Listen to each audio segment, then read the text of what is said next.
Bonjour à tous et bienvenue dans ce webinaire proposé par Vim à l'occasion du rendez-vous des décideurs IT édition 2022. Aujourd'hui, dans le cadre de cette journée dédiée au travail hybride, nous allons tenter de comprendre ensemble quels sont les enjeux en matière de cybersécurité et notamment de sécurité. En l'occurrence, on va s'intéresser plus précisément à la sécurisation de vos données. Les attaques de ransomware sont chaque jour plus nombreuses et nous avons tous de nombreux exemples autour de nous d'activités à l'arrêt au sein des entreprises sur plusieurs jours, voire sur plusieurs semaines. Comment s'assurer du maintien de l'activité de son entreprise quoi qu'il arrive? Nous avons convoqué un expert pour cela et nous avons le plaisir de recevoir sur le plateau du rendez-vous des décideurs IT, Baptiste Tellier, Cloud System Engineer chez Vim. Bonjour Baptiste Tellier. Bonjour. Bienvenue sur ce plateau. On va commencer peut-être par définir Vim pour ceux qui ne connaissent pas. Vim, c'est un acteur de la sauvegarde et de la réplication de données. C'est bien ça? C'est la bonne définition de l'entreprise? C'est bien ça. Alors aujourd'hui, on est un peu connu sur le marché sur la partie vraiment sauvegarde. On est une entreprise américaine. On a un peu plus de 400 000 clients dans le monde. D'accord. Et c'est un chiffre d'affaires autour des 1 milliard, 1,1 milliard de chiffre d'affaires. Donc aujourd'hui, c'est une belle structure, c'est une belle boîte à dimension internationale, spécialisée dans tout ce qui va être sauvegarde des données. Et alors justement, quel est le rôle de ces sauvegardes en question pour une entreprise aujourd'hui? Alors la sauvegarde, je pense que tout le monde s'en sert un peu tous les jours, mais on a tendance à l'oublier. Ça quand même, c'est-à-dire qu'on pense que c'est quelque chose d'acquis. C'est quand même quelque chose de très important, la sauvegarde. Ça permet d'assurer une continuité d'activité. Ça permet vraiment de protéger ces données, que ce soit ces données personnelles, que ce soit ces données d'entreprise, que ce soit vraiment toutes ces données qui font la richesse d'une entreprise. Voilà, ça permet de les sauvegarder, de les protéger contre beaucoup de risques. Il y a beaucoup de risques qui existent. Donc ça veut dire en fait que alors on va évoquer le contexte dans un instant, mais juste pour qu'on comprenne bien, en fait on sauvegarde quoi? L'intégralité des données de l'entreprise de manière régulière et c'est ce qui va nous permettre de reprendre une activité si jamais on voit du jour au lendemain ces données chiffrées. Alors chiffrées, ou il y a vraiment tout un tas de risques plus que chiffrés. Ça peut être aussi des risques de tremblement de terre, des risques de feu, des risques d'incendie. Voilà, il y a beaucoup de risques qui peuvent attaquer et compromettre les données. Et ces données permettent de faire fonctionner l'entreprise. Donc après, ça veut dire panne de système, ça veut dire les employés qui ne peuvent plus travailler, qui ne peuvent plus produire pour l'entreprise. Donc voilà, on va sauvegarder vraiment l'intégralité de toutes ces données et où qu'elles soient. Parce qu'aujourd'hui, elles sont un peu partout. On parle souvent du multi-cloud, de l'hybridation. Elles sont vraiment partout, les données. Donc il faut être capable de les identifier et de tout sauvegarder intégralement. Alors justement, si on donne un peu quelques éléments de contexte, on est aujourd'hui en 2022. Les entreprises ont commencé leur mue digital il y a maintenant une dizaine d'années. Il y a quand même eu une grosse accélération sur les 2 années précédentes. Quel est le contexte IT des entreprises aujourd'hui que vous constatez chez Vim? Alors Vim publie régulièrement, tous les ans à peu près, un rapport sur justement cette croissance d'utilisation des services cloud, parce que c'est le futur. On en parle depuis 10 ans, mais ça n'arrête pas de grossir. Oui. On a dans le rapport plus de 60% d'utilisation supplémentaire des services cloud. Oui, parce qu'il y a 10 ans, c'était les très grosses entreprises, ou en tout cas les plus en pointe. Maintenant, ça touche tous les secteurs d'activité et toutes les tailles d'entreprise. Exactement, puisqu'on voit bien tout ce qui va être PME, petites entreprises, etc. ont besoin aussi de se cloudifier pour arrêter d'avoir la responsabilité de l'intégralité de toute l'infrastructure, de se décharger un peu pour vraiment se concentrer sur leur métier à eux. Donc, grosse croissance sur l'utilisation des services cloud. D'accord. Grosse croissance aussi sur l'utilisation des services SaaS. Donc, tout ce qui va être... Ce qui rejoint le cloud quand même quelque part. Ce qui rejoint le cloud, mais le SaaS, c'est vraiment on délègue la maximum de responsabilité. On veut juste utiliser un service et on ne veut pas du tout savoir comment il fonctionne. L'exemple le plus simple pour le commun des mortels, c'est tout ce qui va être Gmail. On a juste une boîte de messagerie, on n'a pas besoin du tout de savoir comment ça fonctionne derrière. Bien sûr, que ce soit côté utilisateur, même côté IT finalement. Côté IT, voilà, on utilise vraiment juste un service, mais le problème de toutes ces croissances vers le cloud, c'est aussi la ransomware. On en parlait en introduction, on a aujourd'hui plus de 7 fois, c'est multiplié par 7 le nombre d'attaques ransomware, de chiffrage des données, donc de compromission des données d'entreprise.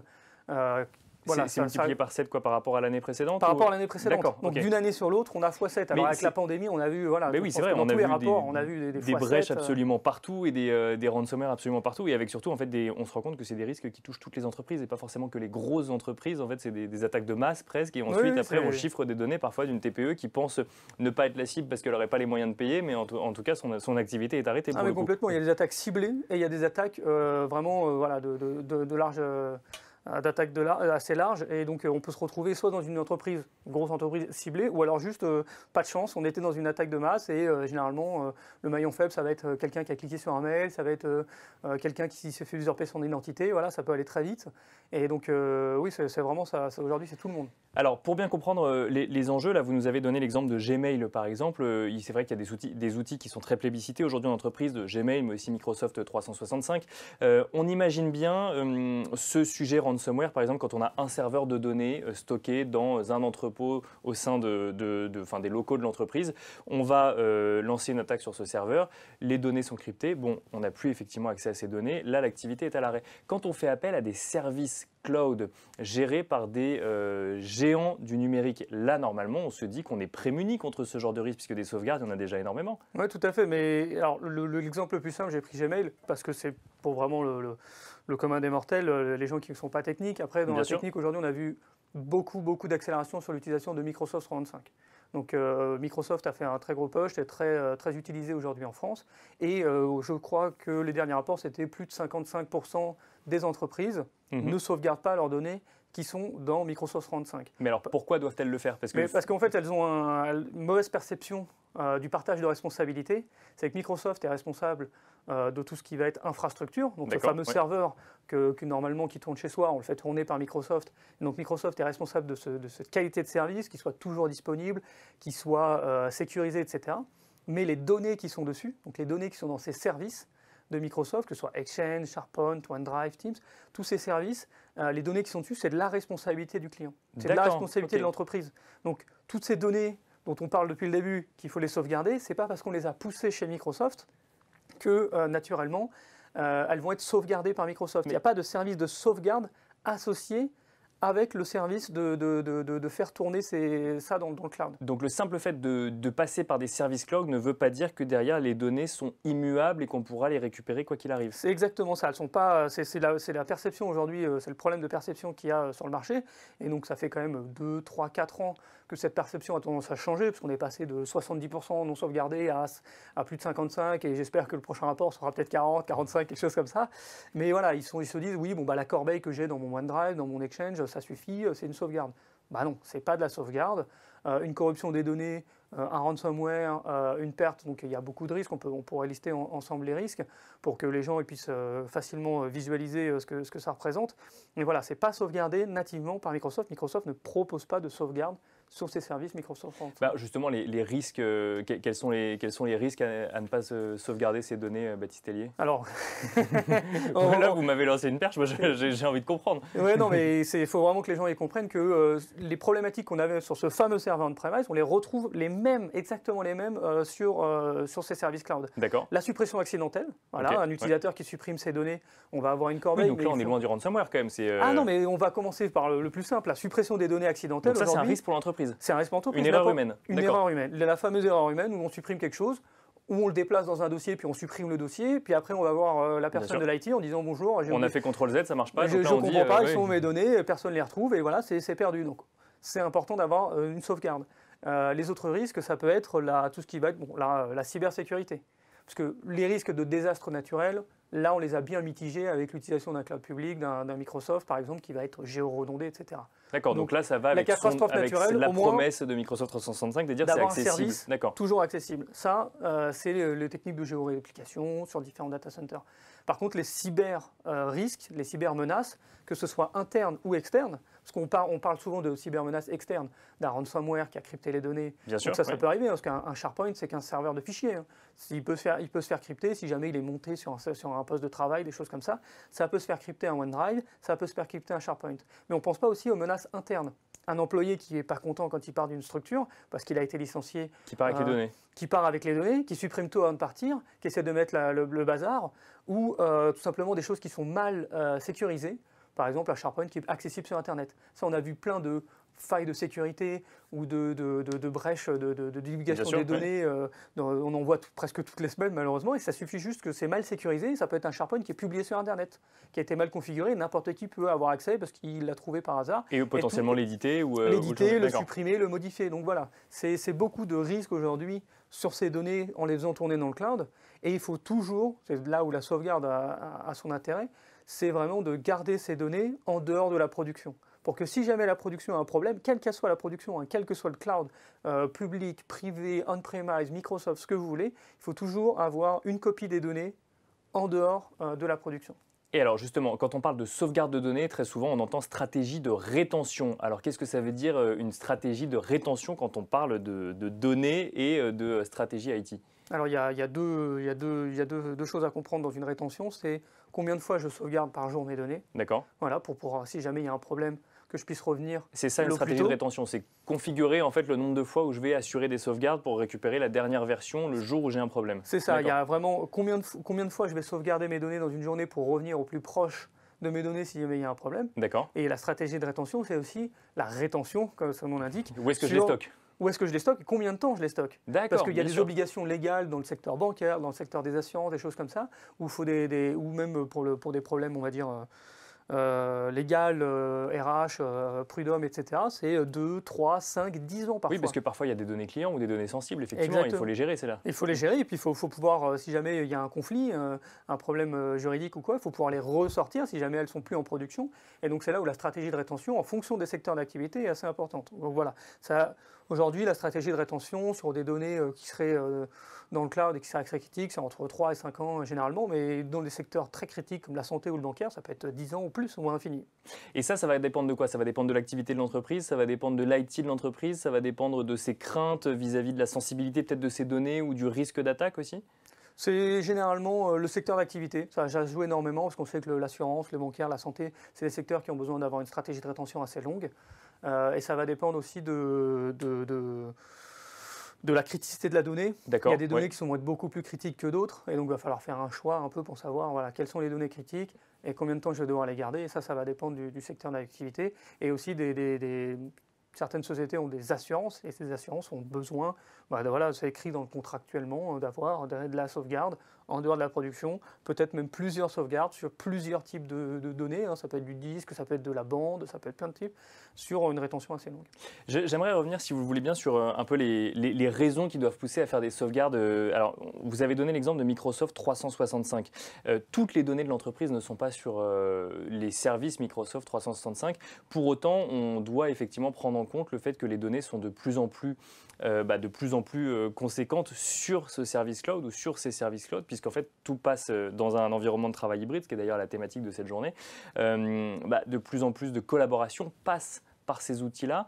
Donc vous nous disiez que tout à l'heure, la suppression accidentelle, c'est le premier risque qu'il faut prendre en compte quand même. C'est le premier risque qui fait en sorte que les entreprises fassent le choix d'aller sauvegarder les données. C'est vraiment, ils ont tous identifié ça à plus de 60%, que la suppression accidentelle, c'est vraiment le premier risque à prendre en compte. Et le deuxième, c'est la cybermenace. Et le deuxième, c'est la cybermenace. Alors je reviens sur les deux, ça veut dire qu'on a eu des mauvaises surprises d'entreprises aujourd'hui qui se sont rendues compte finalement qu'ils avaient perdu leurs données parce qu'une personne quelque part avait appuyé sur le bouton supprimer. Un administrateur qui fait une mauvaise manipulation sur un SharePoint, sur un Teams, sur des échanges de conversations, etc. Il y en a eu dans la presse et ça a mené à des suppressions complètes de toutes les discussions entre les différents employés, à des SharePoint complets, à donc des serveurs de fichiers, il faut vraiment se dire ça comme ça, à des structures aussi de Teams, parce que donc c'est important de bien comprendre quand on parle de Microsoft 365, les données sont sur Exchange, les données sont sur SharePoint, sont sur OneDrive, mais aussi sur Teams. D'accord. Teams, il y a toute une structure de channel, toute une structure de groupe, de discussion, etc., qui fait aussi, qui est assez importante à sauvegarder, avec des permissions d'accès à ces différentes structures. Et donc ça aussi, c'est des choses qu'il faut sauvegarder. Donc on comprend effectivement qu'il faut sauvegarder l'intégralité des données. Je reviens aussi sur la stratégie de rétention. Vous nous avez dit qu'on peut les garder longtemps. Une bonne sauvegarde, elle se fait tous les combien, selon vous? À minima, c'est une fois par jour. Une fois par jour, d'accord. Aujourd'hui, c'est une fois par jour. Avec des rétentions qui peuvent aller de 3 à 5 ans. On va dire que c'est la norme. Aujourd'hui, c'est la norme et c'est un minima pour se protéger d'une attaque qui aurait eu lieu dans la journée, de pouvoir revenir à la veille, c'est un minimum. Mais sur des données critiques, des fois, on voit des sauvegardes en continu, on voit des sauvegardes toutes les heures, on voit des choses... ça va vraiment dépendre de la nature des données, mais un minimum, c'est une fois par jour si c'est possible. À minima, une fois par jour. Est-ce que pour autant, le fait de faire une sauvegarde une fois par jour, ça m'assure de pouvoir récupérer mon activité le lendemain si jamais je me suis fait attaquer le jour même? Alors c'est là où il faut faire attention dans la solution de sauvegarde qu'on met en place, parce qu'il y a l'aspect je sauvegarde, mais il y a l'aspect je restaure aussi. D'accord. Donc sauvegarder, c'est bien, restaurer, c'est mieux. Et ça peut prendre du temps de restaurer des données. Si jamais on a des énormes quantités de SharePoint, des énormes quantités de données qui ont pu être effacées, altérées, faut bien se prendre en compte que la restaurer rapidement, ça doit aussi faire partie de la réflexion de l'entreprise. Et ça, c'est une autre stratégie. Il y a la stratégie sauvegarde et ensuite il y a la stratégie restauration. Exactement, il faut savoir où est-ce qu'on va restaurer. Donc le plus simple, c'est on utilise Microsoft, on va restaurer dans Microsoft, mais si jamais il y a un problème avec Microsoft, il faut pouvoir restaurer ailleurs. Donc ça, c'est vraiment des réflexions qu'il faut avoir à moyen et à long terme. Si jamais on veut se sortir d'un service cloud, quel qu'il soit, d'un cloud public, d'un hyperscaler, quel qu'il soit, c'est garder la main sur ces données et pouvoir en sortir. Et donc c'est pouvoir restaurer ces données ailleurs en ayant complètement la main et pas dans un format propriétaire avec le cloud. Parce que si on utilise une technologie native qui est proposée par le service, généralement, ça va être bloqué sur ce service. Donc, il faut garder la main et donc il faut garder en tête que c'est important de protéger ces données, c'est important de réfléchir le jour où j'ai un problème avec ces données. Bien sûr. Comment est-ce que je fais concrètement ? Comment est-ce que je fais ? Et faire des tests, valider que ça marche. Combien de temps ça va mettre ? Ça arrive ça d'ailleurs qu'on stocke des données et en fait le jour où on veut les récupérer, on se rend compte que finalement on les a pas suffisamment bien gérées, pas les données mais la sauvegarde de données. Malheureusement oui, ça arrive. Alors il y a plein nous, notamment chez Vim, on a des technologies de tests pour tester régulièrement ces sauvegardes. Pour vérifier qu'elles sont toujours à jour. Vraiment, on va les restaurer dans un environnement isolé pour valider si vraiment le jour où on en a besoin, ça va fonctionner. Parce que les médias qui servent à stocker ces données peuvent être corrompus. C'est pour ça qu'aussi il faut plusieurs copies mais ils de peuvent sauvegarde. être corrompus, pourquoi ? Parce que la cyberattaque aurait été tellement organisée qu'elle sera allée chercher la sauvegarde et les données ou parce que pour d'autres raisons ? C'est les deux raisons, ça peut être les deux. Ça vraiment, soit l'attaque est tellement élaborée qu'elle est allée crypter des sauvegardes et rendre inaccessibles aussi ces sauvegardes parce qu'elles étaient toujours en ligne. Et donc c'est là où on a besoin d'avoir des médias déconnectés, des bandes, des choses comme ça. Ou ça peut être tout simplement parce que le média, c'est des disques. Des disques durs aujourd'hui, il y a un taux d'échec sur des disques durs qui sont de 0,000%, mais malheureusement, ça suffit pour qu'il y ait une petite partie de la donnée qui soit altérée sur des disques, ça reste des supports physiques, et du coup ça peut être altéré, et ça peut arriver qu'après c'est corrompu, on ne puisse plus restaurer. Donc c'est pour ça qu'il faut les tester, sont testés généralement régulièrement, c'est aussi une autre stratégie à bien prendre en compte. Avec comme risque quand même toujours le même, celui de ne pas pouvoir maintenir l'activité au niveau où elle était avant la suppression accidentelle ou avant l'attaque, puisqu'on n'aura plus les données qui permettraient de maintenir l'activité. Oui, tout à fait, c'est ça. Imaginez un service comptabilité qui fait sa comptabilité annuellement, l'archive dans un coin parce que c'est la grosse clôture annuelle, etc. Et l'année d'après, ils ont besoin d'aller chercher l'année d'avant. Ça fait 1 an qu'ils n'ont pas été accès, ils ont besoin d'avoir accès, ça ne marche plus. Là, ils ont intérêt à pouvoir restaurer rapidement parce que sinon, la clôture annuelle, elle va être compliquée. Bien sûr. Alors, deux questions pour finir. D'abord, si je reprends cet exemple comptabilité, je suis une TPE française spécialisée dans le bâtiment, mettons, je considère que je n'ai pas les moyens de payer une amende et je considère que ma comptabilité n'intéresse personne. Est-ce que pour autant, je n'ai pas besoin de sauvegarder ? Mais si, je veux dire, c'est pas parce que ça n'intéresse pas les gens, que ça n'intéresse pas les cybercriminels, que malheureusement, on ne peut pas faire partie de ceux qui vont être attaqués de façon indistincte. Voilà, ils vont être attaqués parce que quelqu'un a ouvert une pièce jointe dans un mail, donc c'est du spam. Malheureusement, quelqu'un a ouvert et ça va être attaqué sans être ciblé. Donc voilà, il faut qu'ils fassent attention. Ils vont envoyer ça à toutes les entreprises potentiellement. Ça va envoyer ça à toute une base d'adresses email. Et puis malheureusement, ça arrive que votre entreprise peut être dedans. Donc c'est une raison de sauvegarder parce qu'on n'est pas forcément ciblé, on n'intéresse pas les gens, mais on peut faire partie d'une attaque plus large.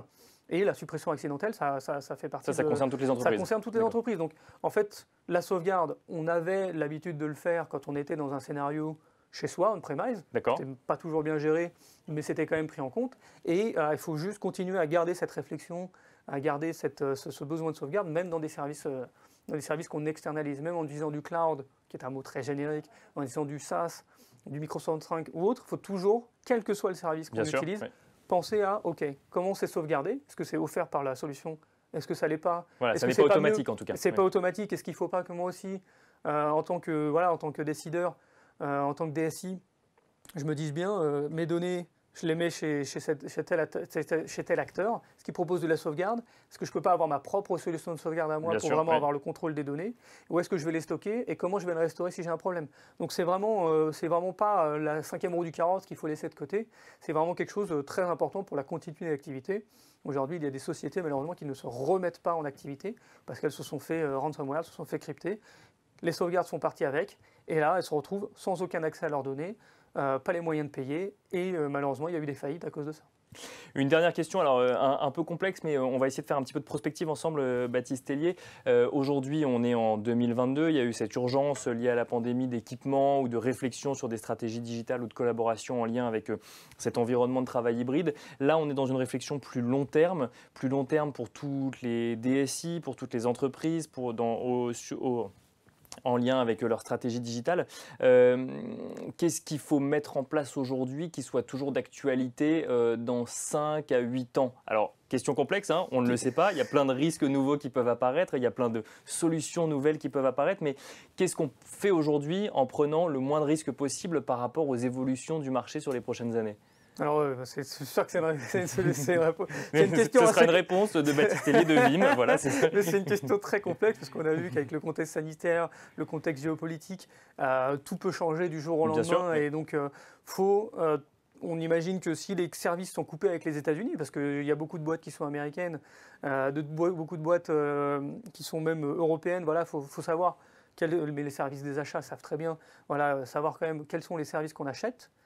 Et avoir une solution qui soit agnostique et qui soit pérenne dans le temps. Et donc, le plus pérenne dans le temps, c'est qu'il soit agnostique du service. Bien sûr. Donc, si on met ces données dans un Microsoft 365, il faut quand même que la sauvegarde soit indépendante et agnostique pour que ces données-là, on puisse les réutiliser sans avoir à consommer le service Microsoft 365. C'est la même chose avec Azure, c'est la même chose avec AWS. On parle de quelle que soit la stratégie qu'on va mettre en place dans le futur, c'est mes données.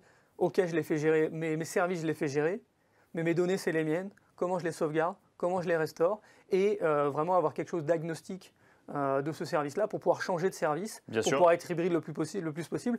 Et à partir du moment où on va pouvoir bouger d'un acteur à l'autre sans difficulté, et ben voilà, on ne sera pas bloqué dans 7 ans si la technologie évolue, parce qu'on pourra toujours migrer, faire bouger, annuler d'un côté, recommencer de l'autre. Et s'adapter aux évolutions de contexte. Merci beaucoup, Baptiste Tellier. Avec grand plaisir. Je rappelle que vous êtes Cloud System Engineer chez Vim. Merci à vous également d'avoir suivi ce webinaire proposé par Vim à l'occasion du Rendez-vous des décideurs IT édition 2022.